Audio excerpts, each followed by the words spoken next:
혹시 여기 계신 모든 분들은 노력이라는 신조어라고 얘기해야 되나요? 아무리 노력해도 잘 이루어지지 않는 불공평한 그리고 정의롭지 못한 세상을 좀 비꼬기 위해서 만들어진 단어 중에 하나죠. 책 중에 노력의 배신이라는 책이 있습니다. 이 책은 어떤 책이냐면 아무리 노력해도 원하는 성과를 이루지 못하는 이 현실, 청년의 그 어두운 그 현실을 그리고 있습니다. 그것을 통해서 청년들이 사회에서 어떻게 일탈해 나가고 있는지, 어떻게 사회 이반 현상이 일어나고 있는지, 그리고 이 땅은 얼마나 불공정하고 불공평한지를 다루고 있는 책입니다. 여러분, 그것에 비춰보면 제 개인적인 생각으로는 그 목회자의 필드가 이 노력의 배신에 가장 딱 맞는 필드예요. 사실은 목회자의 수는 엄청 늘어나고 있고 점점 많은 수를 마치 찍어내듯이 각 교단에서 엄청 많이 만들어내고 있습니다. 그렇지만 이제 필드가 없죠. 네. 요새는 그 작은 교회라도 안정적인 교회에 청빙받는 것이 굉장히 어려운 시대가 되었습니다. 그래서 참 아무리 노력해도 잘 안 돼요. 그리고 아무리 실력이 있어도 인맥이 없거나 또는 어떤 대형교회에 사역을 했다라는 이력이 없으면 거의 청빙이 안 된다고 봐야 됩니다. 그렇기 때문에 이제 젊은 사역자들이 또 작은 교회를 안 가요, 이제는. 제가 신학교 갈 때 제 아내가 뒤에 있기 때문에 이제 확실히 제가 말할 수 있는데, 저는 사역제를 고를 때 제일 처음 부른 교회를 갔어요, 항상. 이제 그거를 바꿨던 계기가 이제 미국에서인데, 제일 처음 부른 교회를 갔습니다. 제가 이제 한 3군데 정도 이력서를 넣고, 그 중에 이제 대부분은 면접까지 다 봤던 것 같아요. 아무래도 제가 활용도가 좀 높거든요. 찬양 인도도 할 줄 알고, 네, 운전면허도 일종 보통이 있고, 그리고 이제 건강해 보이니까 애들이랑 잘 놀아줄 것 같으니까 면접까지는 다 이렇게 보시더라고요, 담임 목사님들께서. 근데 그 중에 항상 제일 처음 고른 교회를 갔습니다. 부른 교회를 갔어요. 그런데 이제 항상 제일 처음 부른 교회가 저는 좀 약간 머피의 법칙 같은 게 좀 있거든요. 조건이 제일 안 좋았어요. 사례비도 제일 안 좋고 또는 제일 멀리 있고 뭐 이랬던 기억이 좀 있습니다. 그런 그 목회 현실, 이제 이렇게 저처럼 이렇게 선택을 하면 나중에 그 담임 목사 청빙받는 이력을 만들기가 쉽지 않아요. 청빙위원회가 교회 안에서 만들어지면 대부분의 교회에서, 여러분, 대형교회 이력이 없는 목회자는 아예 그냥 서류에서 탈락시켜버립니다. 면접을 보지도 않아요. 제가 만약에 그 이력서를 쓰면 저는 100% 탈락합니다. 아무리 유학 경험이 있고 뭐 이래도 청빙위원회는 절대 자기 교회보다 작은 교회에서 사역하는 사역자를 담임 목사로 청빙하지 않습니다. 틀린 것 같으세요? 근데 이런 목회 현실을 봤을 때는 이 노력의 배신에 가장 잘 맞는 목회 필드가 어디입니까? 목회자의 필드예요. 기준을 어디다 맞추면? 세상의 기준을 맞추면, 세상의 성공의 기준을 맞췄을 때는 이 노력의 배신이라는 책에 가장 맞는 필드가 목회자의 필드겠죠. 그렇지만 그 기준을 성경으로 맞추면 여러분, 적어도 하나님께서는 우리의 노력을 배신하지 않으십니다. 우리는 여기를 인정하고 시작해야 됩니다. 제가 만약에 목사로서 안정적인 그 경제적 환경과 그다음에 좀 교인들이 많이 모인 곳을 지향했다면 아마 저는 굉장히 그 비관적이었을 겁니다. 그렇지만 적어도 영적 성장에 있어서는 하나님은 절대 노력을 배신하지 않는다는 겁니다. 여러분이 하나님 믿으시는 분이라면, 여러분이 예수님을 사랑한다면, 우리의 삶에 어떤 성과가 있지 않다 하더라도 적어도 하나님을 알아가고 하나님과 가까워지는 것에 있어서는 제가 노력한 만큼 우리에게 은혜를 부어주십니다. 그러면 좀 일반론으로 돌아가 볼까요? 여러분 이런 뭐 비관적인 책도 있지만 우리가 기본적으로 성공하려면 어떤 요소를 좀 가지고 있어야 됩니까? 사실 제일 좋은 거는 좋은 나라에서 태어나서 좋은 부모 밑에 태어나는 게 가장 유리하겠죠. 근데 이거는 우리가 선택할 수 없잖아요. 그러니까 우리가 할 수 있는 것 중에 성공의 요소가 있다면 뭐 어떤 게 있을까요? 흔들리지 않는 멘탈, 그렇죠? 그 다음에 훈련된 성실함, 또 뭐가 있을까요? 이왕이면 사회성도 좋으면 좋겠죠. 그렇죠? 사회성도 좋아야 되고, 그 다음에 전문성이 있어야겠죠. 내가 하는 그 필드에는 적어도 절대 이제 밀리지 않는 전문성을 가지고 있다면 성공할 확률이 좀 높겠죠. 여기 계신 분들 중에 성공에 별로 관심 없는 분들도 많을 것 같아요. 그러면 행복으로 봅시다. 우리 삶의 행복, 어떤 요소가 필요하십니까? 돈 필요해요, 안 필요해요? 안정적인 직장 또는 안정적인 경제적 기반 당연히 필요합니다. 이것을 추구하는 것이 나쁜 거 아니에요, 절대. 필요하죠. 그럼 또 뭐가 필요하죠? 사실 성공의 요소는 크게 다르지 않습니다. 흔들리지 않는 멘탈이 필요해요.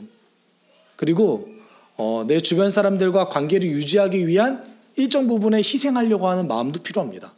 행복의 아주 중요한 요소 중에 하나예요. 또 한 가지 뭡니까? 시간이 확보돼야 돼요. 내 개인적으로 행복감을 느끼려면 내 주변 사람들과 함께 누릴 수 있는 또는 내 여가를 누릴 수 있는 시간도 역시 어느 정도는 좀 확보돼야 행복을 누릴 수 있는 것 같습니다. 그리고 이왕이면 안정적인 삶의 기반이 필요하겠죠. 네. 좀 안전하고 사고가 일어나지 않는 환경이면 좀 더 좋겠죠. 우리가 행복의 조건들도 이렇게 따져볼 수 있을 것 같습니다. 이것들을 우리가 얻으려면 기본적으로 뭐가 필요합니까?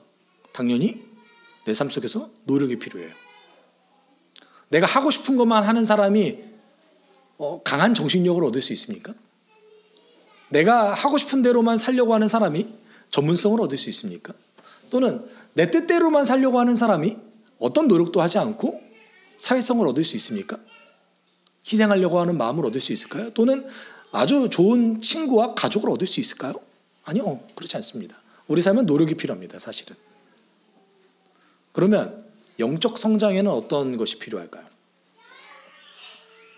오늘 예수 그리스도께서는 본인의 죽으심과 부활하심에 대해서 제자들에게 예고했습니다. 그런데 여러분, 우리가 기본적으로 예수 그리스도의 죽으심과 부활하심이 너무 사실 큰 얘기이기 때문에 그 안에 들어있는 어떤 이 세상을 변화시키기 위한 하나님의 그 원리, 그리고 이 깨어진 세상 속에서 선한 것을 얻기 위해서 필요한 것이 무엇인가에 대한 기본적인 그 원리에 대해서 잃어버릴 때가 좀 있어요. 그건 별개의 것으로 여기는 것이죠. 하나님께서 어떤 대가를 지불하셨는지, 그리고 어떤 노력을 기울이셨는지에 대해서 우리가 사실은 그건 너무 큰 얘기니까 좀 치워둔다는 얘기인 거예요. 그럴 때가 많이 있어요, 사실은. 그렇지만 이것을 통해서 예수 그리스도의 그 십자가와 부활을 통하여서 우리는 그 안에 영적 성장의 원리를 끄집어낼 수 있어야 됩니다. 우리가 십자가를 지고 부활할 수는 없잖아요. 그렇죠? 우리가 예수를 닮고 싶지만, 그리고 예수를 닮아가는 것이 당연하지만 그것까지 우리가 할 수는 없잖아요. 그렇지만 그것을 통해서 하나님께서 어떻게 세상을 회복시키기 원하시는지, 그리고 그것에 어떤 대가를 지불하셨는지 그 원리를 좀 찾아내야 된다는 거예요. 우리가 좀 살펴봤으면 좋겠어요. 31절에서 예수께서는 우리 지난주에 그 부자 지도자, 젊은 지도자와의 대화를 맞추시고 길을 떠나셨어요. 아마 길을 떠나셨을 겁니다. 왜냐하면 마가복음에 의하면 그 부자가 가는 길을 붙잡고 무릎 꿇고 빌었거든요. 영생을 얻으려면 어떻게 해야 됩니까? 어느 정도 시간이 지났는지는 모르지만 예루살렘을 올라가는 길에 예수께서는 자신의 12제자를 부르셔서 이제 다시 또 다른 가르침을 내리십니다. 31절에 이렇게 얘기하고 있죠. 예수께서 12제자를 곁에 불러놓으시고 그들에게 말씀하셨다. 보아라, 우리는 예루살렘으로 올라가고 있다. 인자를 두고 예언자들이 기록한 모든 일이 이루어질 것이다. 31절이 굉장히 번역이 잘 돼 있는데요. 여기서 인자를 두고 예언자들이 기록한 모든 일이 어디서 이루어진대요? 장소가 어디죠? 예루살렘입니다. 예루살렘. 그러니까 예수께서는 지금 예루살렘으로 왜 올라가고 있는지를 말씀하시고 계시는 거예요. 그 가장 중요한 일이 뭐예요? 예언자들이 얘기했던, 하나님으로부터 부름받았던 선지자들이 얘기했던 메시아에 대한 일이 예루살렘에서 이루어질 것이다 라고 얘기하는 거죠. 혹시 여러분이 가지고 계신 성경에 부제목이 있는지는 잘 모르겠습니다. 제가 가지고 있는 부제목에는 그 고난과 부활에 대한 세 번째 예고라고 되어져 있어요. 근데 이제 고난과 부활을 같이 얘기했던 세 번째 예고입니다. 그러면 죽으심에 대해서는 조금 더 많이 얘기하셨어요. 죽으심에 대해서는 6번째 얘기하신 거예요. 부활까지 얘기한 거는 세 번째라는 것이죠. 그걸 종합해 봤을 때 예수께서는 제자들에게 6번만 얘기하셨을까요? 기록된 게 6번이라는 거예요. 그럼 기록된 게 6번이라는 거는 반복을 많이 하셨다는 얘기인 겁니다. 왜냐하면 중요하니까요. 예수께서는 제자들에게 본인이 죽으실 거라는 것, 십자가에 돌아가실 것이라는 것에 대해서 굉장히 많이 반복하셨다는 얘기예요.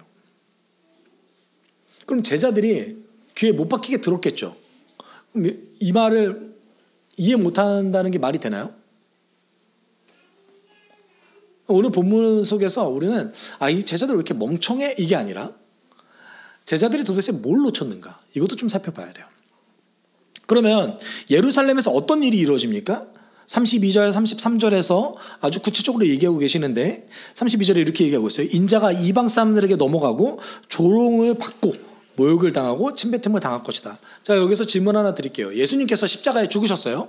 근데 십자가에 죽을 때 매달았던 사람이 누굽니까?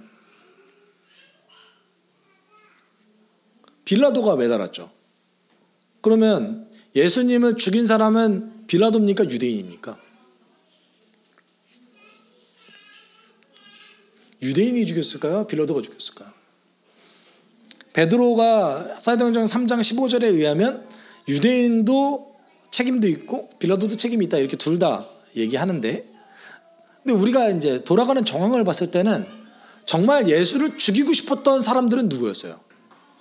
유대인들이었어요. 빌라도는 예수님을 죽이고 싶어 했나요? 죽이기 싫었어요. 왜냐하면 빌라도 입장에서도 인기 많은 이 선지자인 예수님을 죽이는 게 매우 부담스러웠거든요. 식민 통치를 하는데 그 식민지에서 가장 인기 있는 사람을 본인의 입으로 직접 죽이는, 본인의 그 권한으로 직접 죽인다라는 것은 매우 부담스러운 일이에요. 예를 들어서 그러면 그 인도가 식민지 시절에 영국에서 파견됐던 인도 총리가 간디를 죽였다고 생각해 보세요. 어떤 일이 일어나겠습니까? 인도가 난리가 나겠죠. 곳곳에서 반란이 일어나겠죠. 그러니까 빌라도 입장에서는 최대한 예수님을 안 죽이고 싶었어요. 근데 왜 죽였는가? 이게 이제 좀 핵심이죠. 오늘 32절에서는 이방 사람에게 넘어가고라고 얘기하고 있습니다. 근데 예수를 잡았던 거는 사실 유대인들이었어요. 네. 왜 이방 사람에게 넘겼을까요? 원래 유대인은요, 대제사장들과 그 예수를 죽이기로 모의했던 사람들은 예수님을 이방 사람들에게 넘기려고 하지 않았습니다. 신성모독의 죄를 묻고 본인들이 가둬놨다가 나중에 죽이려고 했어요. 예수님은 원래 명절에 죽이려고 하지 않았거든요. 예수님이 6월절에 죽으셨거든요. 유대 명절 중에 가장 큰 명절이었던 6월절에 십자가에 달리셨습니다. 근데 유대인들은 그러려고 하지 않았어요. 마태복음 26장 5절에 보면 그 유대인들이 서로 모의할 때 이렇게 얘기해요. 예수를 죽이려고 모의하는데 그러나 그들은 백성 가운데서 소동이 일어날지도 모르니 명절에는 하지 맙시다 하고 말하였다. 6월절에 죽이지 말자고 한 거예요. 왜냐하면 반란이 일어날 수도 있으니까. 그래서 이들이 모의했던 건 뭐였냐면 6월절 전날에 예수님을 잡아놓는 거예요. 그래서 그 밤새 어떤 걸 했어요? 이 사람이 죄가 있다라는 것을 증명하길 원했어요. 거짓 증인들을 불러서 예수님을 어떻게든 모함해가지고 신성 모독의 죄를 뒤집어 씌우려고 했습니다. 그리고 6월절 명절에 이걸 발표하려고 했던 거죠. 많은 사람들이 모여있을 때, 이 사람 신성 모독했다. 니들이 알고 있던 선지자가 아니다. 이 사람은 죽어 마땅한 사람이다. 라는 것을 얘기하고 싶었던 거예요. 근데 그 밤새 그렇게 추궁하고 거짓 증인까지 세우는데 죄를 찾지 못했던 거예요. 그러니까 이제 유대 지도자들이 큰일 났다. 막상 잡긴 잡았는데 이제 동이 트고 사람들이 예수를 우리가 잡았다는 것을 알아채면 큰일 나겠구나 라고 생각이 든 거예요. 그럼 어떤 행동을 해야 될까요? 죽여야 될 거 아니에요. 본인이 죽이면 안 되겠죠. 그래서 빌라도의 집에, 빌라도가 있는 그 관청에 쳐들어간 거예요. 그 새벽에 쳐들어가서 마치 우리 민족이 이제 너가 이 말을 안 들어주면 반란을 일으킬 거야 라고 분위기를 조성한 거죠.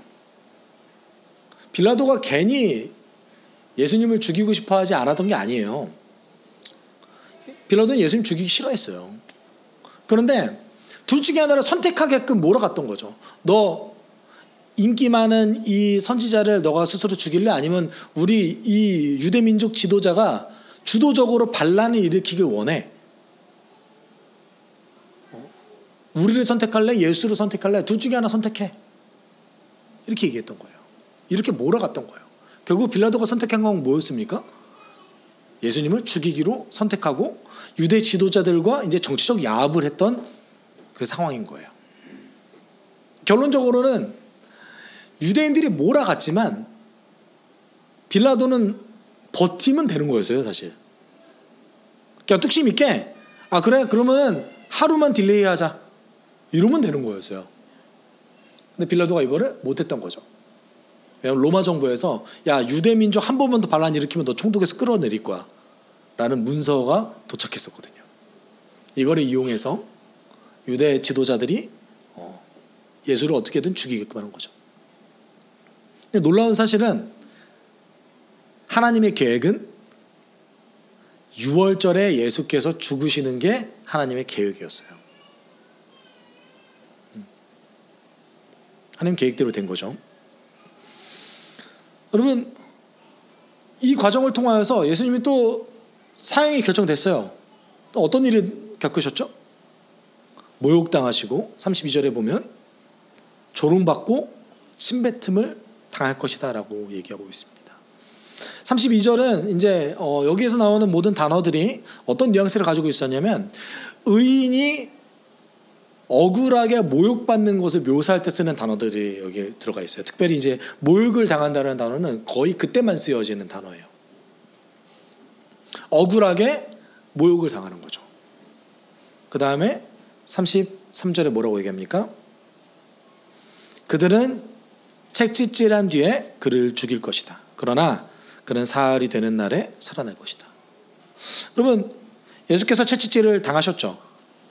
원래 십자가 처형을 하기 전에 로마 정부는 채찍질을 합니다. 채찍질을 해서 어느 정도 출혈을 일으켜요.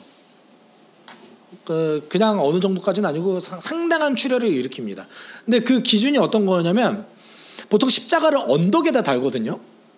근데 그 언덕에 본인이 짊어지고 이제 본인이 매달려야 되는 그 십자가를 갖고 올라갈 수 있을 정도의 기력까지만 남겨놔요. 왜 이렇게 채찍질을 할까요? 채찍질을 하고 출혈을 일으켜야 십자가에 장시간 매달려 있지 않거든요. 너무 오랜 시간 십자가에 매달아 놓는 것이 사실 그 사형을 당하는 사람 입장에서 훨씬 더 큰 고통입니다. 사실 만약에 채찍질 안 당하면 여기만 뚫리는 거잖아요. 그렇죠? 멀쩡한 상태에서 그냥 굶어 죽는 거거든요. 굉장히 장시간 매달려 있어야 되는 거예요. 근데 출혈을 어느 정도 일으킨 상태에서 십자가에 매달아 놓으면 그 시간이 굉장히 줄어들거든요. 예수님은 좀 특별한 경우였어요. 예수님은 조금 더 심하게 채찍질을 당했어요. 왜냐하면 본인이 십자가를 직접 지고 올라갈 수 없었거든요. 왜 그랬을까요? 빌라도가 책짓질이 심하게 한 다음에 바라바랑 같이 이제 강도였던 바라바랑 예수님을 옆에 세워두고 야 이렇게 때렸으니까 요 정도면 된 거 아니야? 둘 중에 누구 선택할래? 물어봤던 거예요. 근데 유대인들은 그 정도로 만족했습니까? 아니요, 만족하지 않았어요. 예수님은 좀 더 십자가를 그 십자가에 달린 시간이 다른 사형수에 비하면 엄청 줄었던 거죠. 빌라도의 욕심 때문에 그런 것 같은데 그것도 역시 하나님의 계획입니다. 왠지 아세요? 예수님 6월절에 죽으셔야 됐거든요. 원래 십자가 보통 매달면 2, 3일 매달려 있습니다. 살아있는 상태로. 하나님의 계획은 6월절 어린 양으로서 예수를 보내셨어요. 너무 놀랍지 않으십니까? 그 차칙제조차도 하나님 계획 안에 들어가 있는 거예요. 그리고 예수님 죽음을 당하시죠. 죽음을 당하신 거기도 하지만 죽으신 거기도 합니다. 스스로 그 길을 가셨던 거기도 하죠. 그리고 사흘째 되는 날에 부활하셨습니다. 이것이 어디에서 다 일어나요? 예루살렘에서 다 일어나는 일이에요. 그리고 이것이 다 선지자들이 기록되어졌던 그 말씀 가운데 있습니다. 그렇다면 문제는 34절에 있어요. 그런데 제자들은 이 말씀을 조금도 깨닫지 못하였다. 이 말씀은 그들에게 그 뜻이 감추어져 있어서 그들은 말씀하신 것을 알지 못하였다.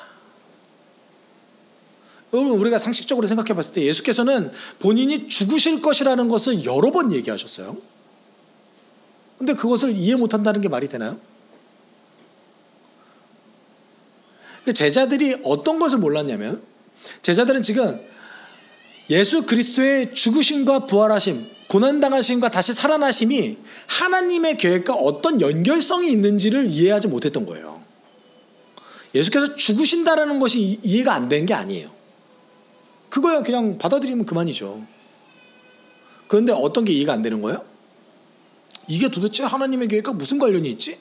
우리 민족을 살리는 것과 무슨 관련이 있지? 우리 영혼을 살리는 것과 도대체 무슨 관계가 있는 거지?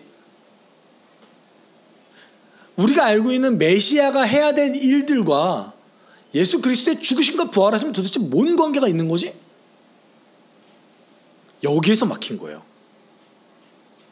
그런데 생각보다 현대 그리스도인들도 여기에서 다 막혀 있습니다.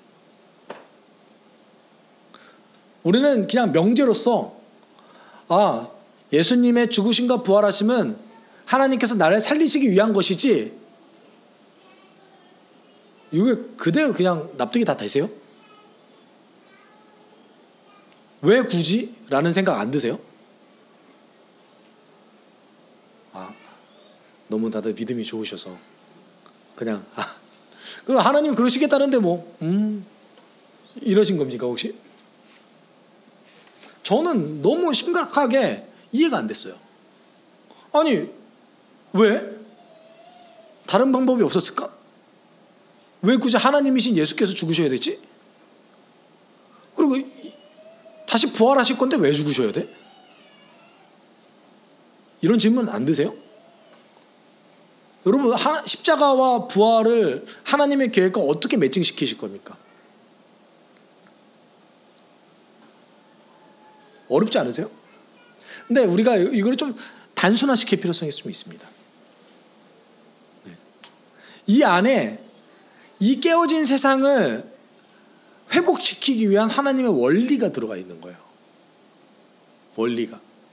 그런데 그 원리가 생각보다 우리가 굉장히 쉽게 접할 수 있는 원리입니다. 여러분 이 땅은 깨어져 있습니다. 어떤 부분이 깨어져 있냐면 모순적이라는 얘기인 거예요. 우리가 좋아하는 일과 우리에게 좋은 일이 달라요. 네. 아마 제가 좋아하는 대로 인생을 살았으면 저는 망했을 거예요.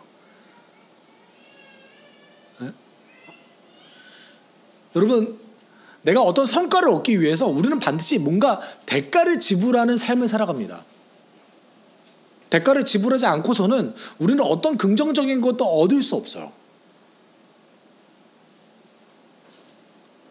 우리가 태어날 때 받아들이는 것 외에는 어떤 긍정적인 것도 받을 수 없어요. 이거는 돈이 많건 적건 다 상관없습니다.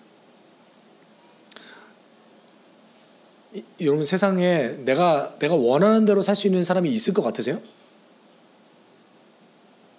우리는 돈을 많이 가지고 있고 굉장히 좋은 집안에서 태어났지만 본인이 원하는 대로 삶을 살아가는 사람 중에 인생이 망가진 사람들에 대한 케이스를 너무 많이 가지고 있어요.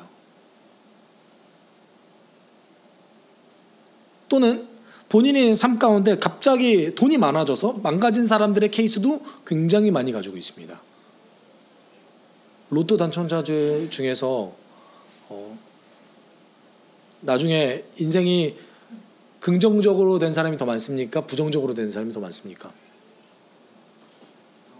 부정적이 된 사람이 훨씬 많아요. 갑자기 나에게 좋은 일 생긴 거 아닙니까?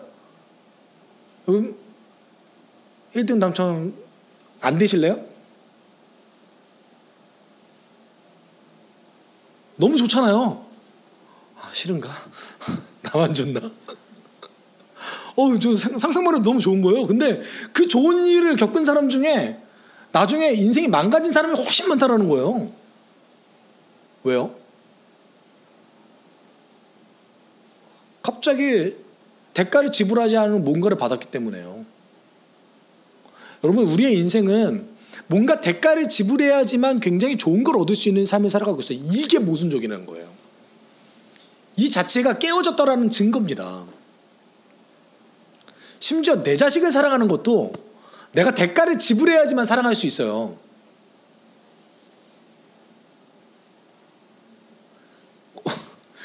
가만히 이렇게 보고만 있는데 사랑할 수 있다고요? 말도 안 되는 소리예요. 여기 여성분들이 훨씬 많은데, 연애할 때 말로만 사랑한다고 하고 돈도 안 쓰고 시간도 안 쓰면 사랑하는 겁니까? 아니죠. 그럴 거면 그냥 그 챗봇에다가 말로 사랑한다는 말만 들으면 되는 거 아닙니까?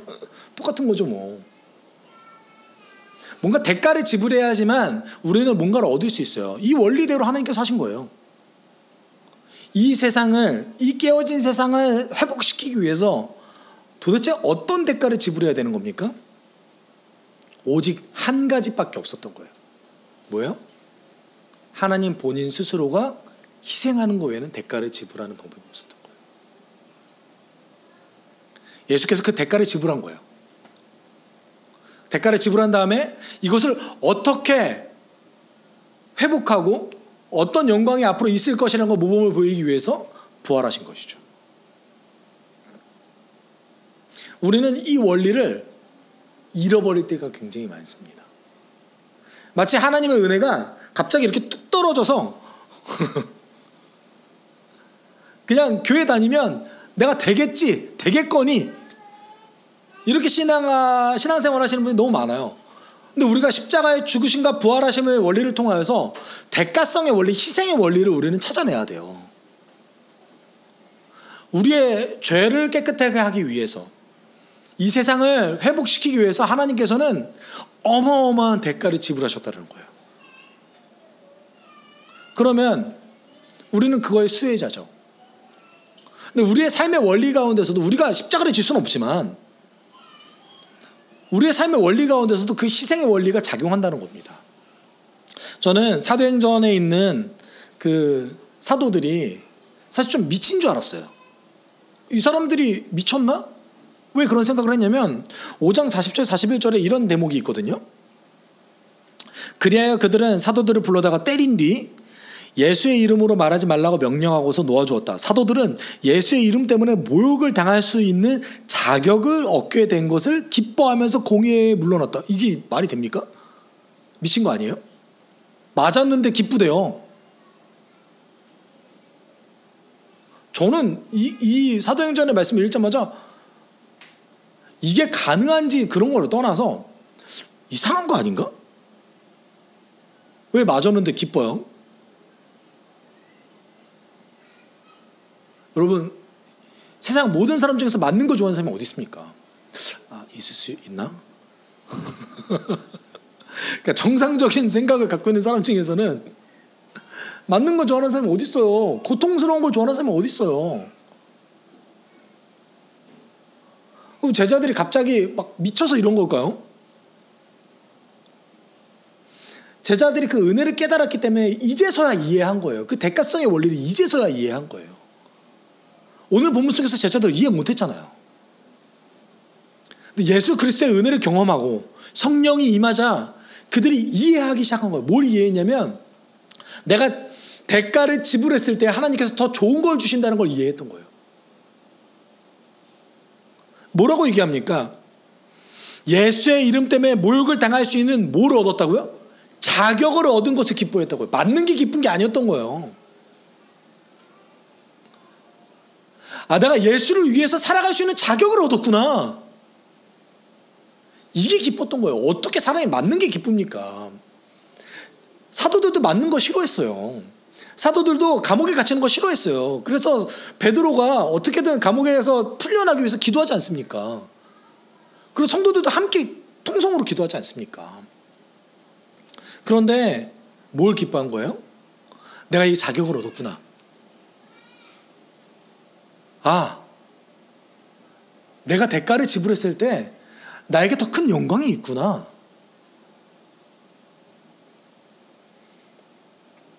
교회는 이 원리로 살아갑니다. 만약에 교회에서 중직자들이 어떤 교회 일을 할 때 본인이 희생하지 않고 교회에서 어떤 뭔가 본인의 희생 없이 뭔가를 교회 일을 하려고 하면 그 교회 이미 끝난 거예요.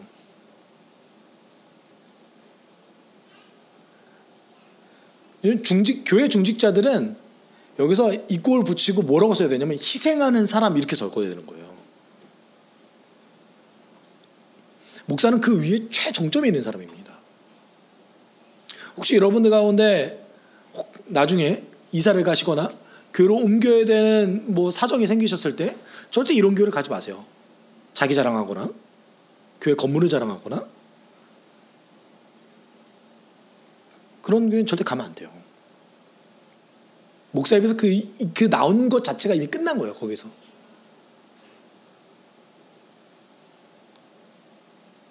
왜냐하면 목회자, 교회, 성도는 이 희생 원리 때문에 살아가거든요. 예수가 그 가장 정점에 있는 분 아니십니까? 저는 바울을 생각했을 때도 이해가 안 됐어요. 바울이 개척했던 대부분의 교회들은 굉장히 짧은 시간 바울이 사역했습니다. 근데 어떻게 그렇게 짧은 시간에 사역했는데 그 교회가 설 수 있지? 이해가 안 되지 않으세요? 여러분, 한 교회를 세우기 위해서는 수십 년이 걸려요. 영혼을 세우기 위해서 그 사람이 성장시키기 위해서는 아주 인내하면서 5년, 10년을 견뎌야지만 그 사람이 성장합니다.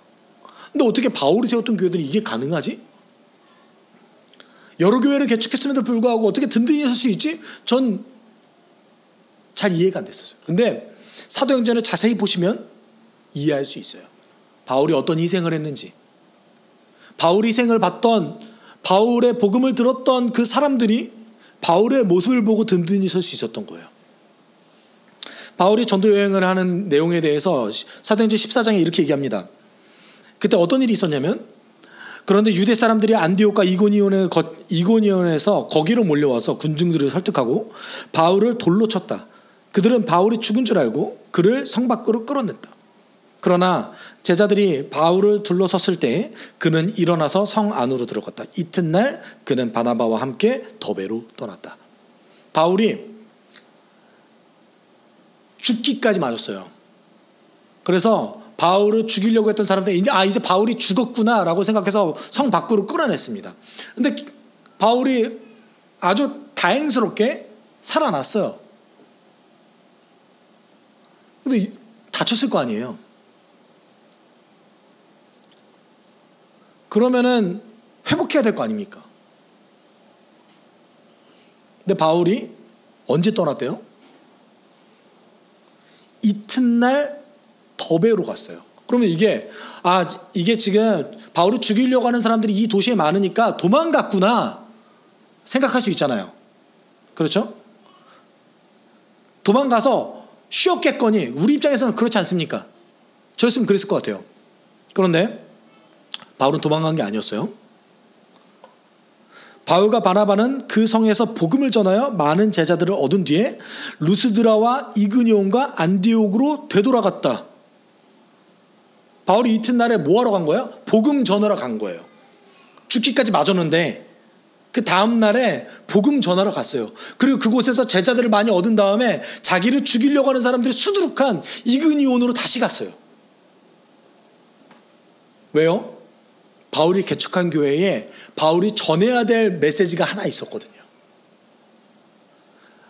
바울이 그냥 죽기까지 두드려 맞는 모습만 보면 안 됐거든요. 바울은 내가 이렇게 죽기까지 두드려 맞고 그냥 도망가듯이 나가는 것만 보여주면 안 됐거든요.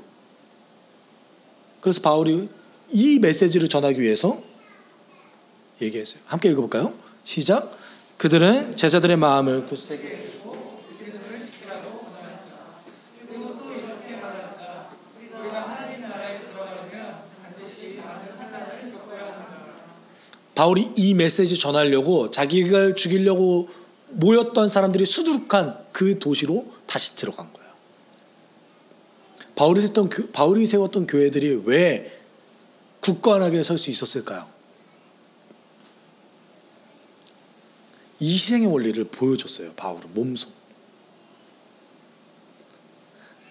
제가 이 사도행전 14장을 읽을 때 가슴이 너무 먹먹해서 어떻게 이렇게 할 수 있지? 그냥 좀 쉬지. 그래야 나도 좀 괜찮을 텐데. 아프면 좀 쉬어야 될 거 아니에요. 그게 당연한 거 아닙니까? 왜 이튿날 갑니까? 가서 좀 쉬지. 근데 바울의 인생은 이것이 평생을 좌우했어요. 예수가 나를 위해서 죽으셨는데 그 엄청난 희생의 대가를 내가 받았는데 어떻게 내가 그대로 살아갈 수 있을까? 어떻게 내가 가만히 있을 수 있을까? 여러분, 사도행전을 보고 서신서를 보면 사도들의 그 믿음이 놀랍죠. 그러면서 나는 어떻게 이렇게 하면 이렇게 될 수 있을까 고민하죠. 그들이 그런 믿음을 소유할 수 있었던 이유가 무엇이겠습니까? 대가를 지불했기 때문에 그래요. 내가 더 좋은 거 얻기 위해서 대가를 지불했어요. 그들은 복음 그 안에 있는 생명이 자신의 생명보다 더 중요하다고 생각해서 심지어 자신의 생명조차도 대가로서 지불하기도 했습니다. 그렇게 세워진 곳이 어디입니까? 그게 교회입니다. 사랑하는 여러분, 우리가 우리의 죄를 해결할 수 없어요. 당연하죠. 그러기 위해서 예수께서 죽으시고 부활하셨어요. 그런데 그 믿음을 유지하기 위해서는, 그리고 내가 영적으로 성장하기 위해서는 뭐가 필요합니까? 여러분의 대가를 지불하셔야 됩니다. 여러분이 그냥 가만히 있으신다면 여러분은 절대 성장할 수 없습니다. 예수 그리스도의 죽으심과 부활하심은 예루살렘에서 예수께서 성취하셨던 그 모든 일들은 이 원리를 사실 얘기하고 있습니다. 아주 심플합니다. 여러분, 세상에서 가장 좋은 것을 얻기 위해서 여러분의 소중한 대가를 지불하십시오. 여러분의 시간, 여러분의 돈, 여러분의 마음, 하나님께 그 대가를 지불하십시오. 하나님께서는 더 좋은 것으로 여러분에게 응답하실 겁니다. 왜냐하면 하나님께서는 이미 모든 걸 다 지불하셨거든요. 우리를 살리기 위해서 본인 스스로를 지불하셨거든요. 우리가 이 깨어진 세상 속에서 더 성장하기 위해서, 더 아름답게 지어져 가기 위해서 우리에게 필요한 거는 주를 위해서 마땅히 제가 저의 소중한 대가를 지불하겠습니다 라는 마음과 실천입니다. 여러분, 우리에게 한 주간의 삶이 주어졌습니다. 여러분, 어떤 대가를 지불하시겠습니까? 여러분의 시간을 하나님께 드리십시오. 구별된 시간을 하나님께 드리고 은혜를 구하십시오. 혹시라도 섬길 일이 있으면 희생하십시오. 그 안에서 하나님이 주시는 은혜가 있을 겁니다. 우리가 그렇게 살아갈 수 있도록 그렇게 살아갈 능력을 달라고 지금 이 순간에 함께 기도했으면 좋겠습니다. 기도합시다. 사랑 많으신 하나님 아버지 감사합니다. 하나님 아버지 예수 그리스도의 이시고 하나님 도와서 제가 택가를 지겠습니다. 아버지 어떻게 그렇게 살아갈 수 있었습니까? 어떻게 그들이 그렇게까지 성장할 수 있었고 어떻게 그렇게 모범적인 삶을 살 수 있었습니까? 그들은 하루의 삶 속에서 자신의 택가를 지원할 수 있는 그런 생각을 했습니다. 하나님 주를 향한 노력은 절대 배신으로 되지 않습니다. 주를 향한 노력은 우리 가운데서 하나님 언제나 택가를 지원했습니다. 우리에게 더 소중했습니다.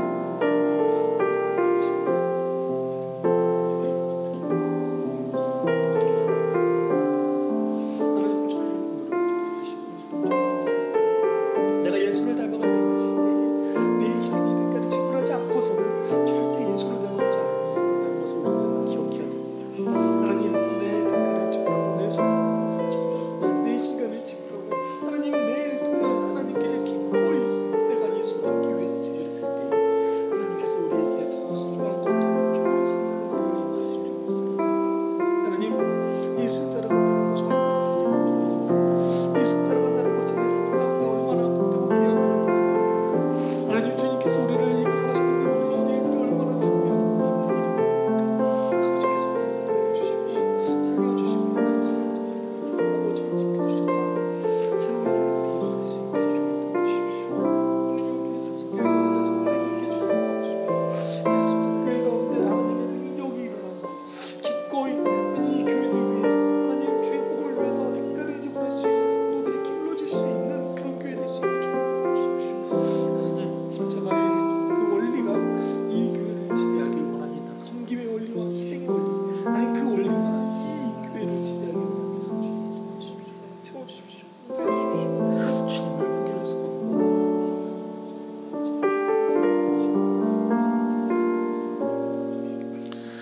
사랑 많으신 하나님 아버지, 우리에게 물과 피를 다 쏟으셨던 그 십자가의 은혜를 우리가 기억하게 주님 도와주옵소서. 하나님 그 희생의 원리가 이 숲속교회를 지배할 수 있게 주님 도와주옵소서. 예수를 닮아간다는 것이 예수를 따라간다는 것이 얼마나 복된 일인지 우리의 삶의 대가를 지불함으로 우리가 경험하고 알아갈 수 있게 주님 도와주십시오. 우리의 한 주간의 삶이 주어졌습니다. 하나님 많은 만남 가운데 우리의 수많은 시간들 가운데 마땅히 우리가 대가를 지불함으로 예수도 닮아갈 수 있는 한 주를 우리가 살아갈 수 있게 주님 도와주시고 성령님 힘을 주시옵소서. 예수님 이름으로 기도드립니다. 아멘. 주 예수 그리스도의 은혜와 하나님의 사랑과 성령의 교통하심이 기꺼이 대가를 지불하고 예수를 닮기를 소망하는 숲속교회 성도들 위해 함께 있을지어다. 아멘.